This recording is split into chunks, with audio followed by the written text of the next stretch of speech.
Hello guys, അസ്സാം വലൈക്കും. Welcome back to Blossom henna.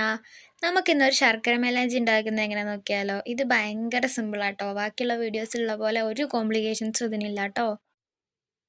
ശർക്കര മേലാഞ്ചി ഉണ്ടാക്കാൻ നമുക്കിനി വേണ്ടത് ഒരു കട്ട ബെല്ലം, പിന്നെ ഒരു 2 സ്പൂൺ പഞ്ചസാര, ഒരു 2 സ്പൂൺ ചായപ്പൊടിയാണ് കേട്ടോ. ഇത് ഇനി വേറെ എന്ത് വേണമെങ്കിലും എടുക്കാം, വല്ല ചെറിയ ജീരകമോ അല്ലെങ്കിൽ കോഫി പൗഡറോ എന്ത് വേണമെങ്കിൽ എടുക്കാം. പിന്നെ ഇത് നല്ലപോലെ മിക്സ് ചെയ്യുക. ഈ ബെല്ലമൊക്കെ കുത്തി പൊട്ടിച്ചെടുക്കുക. നല്ലപോലെ മിക്സ് ചെയ്തെടുക്കണം കേട്ടോ. അത് കഴിഞ്ഞിട്ട് അത് മിക്സ് ചെയ്ത് വെച്ച് കഴിഞ്ഞിട്ട് നമുക്ക് വേണ്ടത് ഒരു പാട്ടയാണ്. ഈ പാട്ട യൂസ് ചെയ്ത കളറായത് ആരും കാര്യമാക്കണ്ട. പാട്ടയോ അല്ല യൂസ് ചെയ്യാത്ത എന്ത് പാത്രമായാലും ഒരു കുഴപ്പമില്ല. പിന്നെ നമുക്ക് ഒരു ഗ്ലാസ് വേണം. ഗ്ലാസ് എടുക്കുമ്പോൾ ശ്രദ്ധിക്കണം കേട്ടോ. ആ പാത്രത്തിൽ കൊള്ളണ തരത്തിലുള്ള ഇതിപ്പോൾ ഈ പാട്ട നല്ല കുഞ്ഞിതാണ്, അപ്പോൾ അതിലും കുഞ്ഞ് ഗ്ലാസ് എടുക്കാൻ ശ്രദ്ധിക്കണം കേട്ടോ. പിന്നെ വേണ്ടത് അതിൻ്റെ ഉള്ളിൽ ഇറക്കി വെക്കാൻ പാകത്തിനുള്ളൊരു ടൈലും പീസാണ്.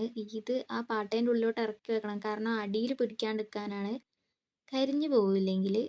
പിന്നെ ഒരു കാര്യം പറയാൻ വിട്ടുപോയി, നമ്മുടെ ചാനൽ ആദ്യമായിട്ട് കാണുന്നവരാണെങ്കിൽ പ്ലീസ് സബ്സ്ക്രൈബ്. പിന്നെ നിങ്ങൾക്ക് എന്തെങ്കിലും ഡൗട്ട് ഉണ്ടെങ്കിൽ പറഞ്ഞാൽ മതി, ക്ലിയർ ചെയ്തും കൂടി തരാം കേട്ടോ. ഇനി അടുത്തായിട്ട് നമ്മൾ ചെയ്യുന്ന ഈ പൊടിച്ച് വെച്ച സാധനങ്ങളൊക്കെ ഈ ടൈലും പീസിൻ്റെ സൈഡിൽ കൂടി ഇട്ട് കൊടുക്കുക. നടുക്ക് ഇട്ട് കൊടുക്കരുത്, സൈഡിൽ കൂടി ഇട്ട് കൊടുക്കുക കേട്ടോ. എന്നാലേ അത് ആവി അങ്ങോട്ട് മേലോട്ട് പോയിട്ട് ആ ഗ്ലാസ്സിലേക്ക് വരുള്ളൂ. ഇതാ ഇപ്പോൾ കാണാൻ ഇങ്ങനെ ഉണ്ടാവും. അത് കഴിഞ്ഞിട്ട് അതിലോട്ട് നമ്മുടെ ഗ്ലാസ് ഇറക്കി വെച്ച് കൊടുക്കണം കേട്ടോ.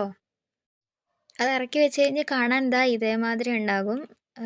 പിന്നെ ഈ പാത്രത്തിൽ ആവി പോകാണ്ടിരിക്കാൻ വേണ്ടിയിട്ടാണ് ഈ ഒരു തുണിക്കഷ്ണം നമ്മൾ ആ ഒരു ചെറിയ ആ ഒരു ഇതിൽ തിരികെ വെക്കുന്നത്. എല്ലാ ഇങ്ങനെ പെയിൻറ്റിൻ്റെ ഒക്കെ പാട്ടയിൽ കണ്ടിട്ടില്ലേ, ആ ഒരു ഓട്ട ഫില്ല് ചെയ്യാനാണ്. അപ്പോൾ അതിൽ കൂടെ ആവി പുറത്തോട്ട് പോകാണ്ടിരിക്കും, കൂടുതൽ വെള്ളം കിട്ടും.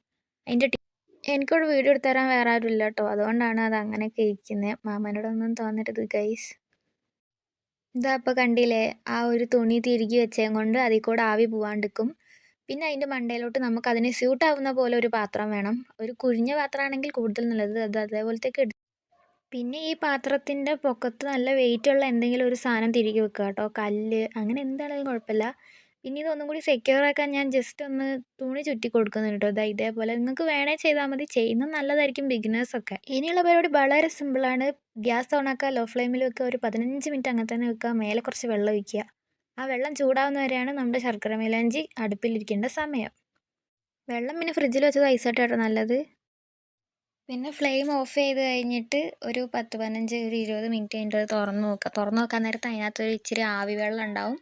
അത് മൈദയിൽ ചേർത്തിട്ട് ഈ ഒരു കൺസിസ്റ്റൻസിയിലാക്കി എടുത്തിട്ട് നഖത്തിലോട്ട് ഇട്ടാൽ മതി. അതിൻ്റെ വീഡിയോ എടുക്കാൻ എനിക്ക് പറ്റിയില്ല, അതുകൊണ്ടാട്ടോ അത് ഇങ്ങനെ ഇരിക്കുന്നത്. അപ്പോൾ ഗൈസ് കണ്ടില്ലേ, ഇത്രയേ ഉള്ളൂ ശർക്കര മേലാഞ്ചി ഉണ്ടാക്കാനുള്ള പാട്. ഇതും നിങ്ങൾക്ക് പറ്റുന്നില്ല, എന്തെങ്കിലും ബുദ്ധിമുട്ട് ഉണ്ടെന്നുണ്ടെങ്കിൽ ഞങ്ങളിത് സെയിൽ ചെയ്യുന്നുണ്ട്. അത് മേടിക്കേണ്ട നമ്പർ ഞാനിവിടെ കൊടുത്തേക്കാം. അതിലോട്ടൊരു ഹായ് അയച്ചാൽ മതി. ഓൾ ഓവർ കേരള ഷിപ്പിംഗ് ഉണ്ട് കേട്ടോ. നെയിൽ കോൺസും ഹെന്ന കോൺസും പിന്നെ നമ്മൾ ബ്രൈഡൽ വർക്കും ചെയ്ത് കൊടുക്കുന്നുണ്ട്. അപ്പോൾ വയനാട്ടിൽ എവിടെയെങ്കിലും ഇങ്ങനെ വേണമെങ്കിൽ നമ്മളെ കോൺടാക്റ്റ് ചെയ്യാവുന്നതാണ് കേട്ടോ. ഇതിപ്പോൾ ഓവർനൈറ്റ് വെച്ച് കഴിഞ്ഞിട്ട് പിറ്റേന്ന് രാവിലെ എടുത്തിട്ടുള്ള കളറാണ്. നിങ്ങൾക്ക് ഒരു തവണ ഇടുമ്പോൾ തന്നെ ഈ കളറ് കിട്ടും. പിന്നെ ഒരു 2 തവണയൊക്കെ ഇടാൻ നേരത്ത് നല്ല സ്റ്റെയിൻ ഉണ്ടാവും. അപ്പോൾ നിങ്ങൾക്ക് നല്ല സ്റ്റെയിൻ വേണമെന്നുള്ളവർ ഒരു 2 ദിവസം രാത്രിയൊക്കെ ഇട്ടാൽ മതി. അപ്പോൾ ഓക്കെ ഗായ്സ്, ഇനിയൊരു വീഡിയോയിൽ കാണുന്നതായിരിക്കും. ടാറ്റാ.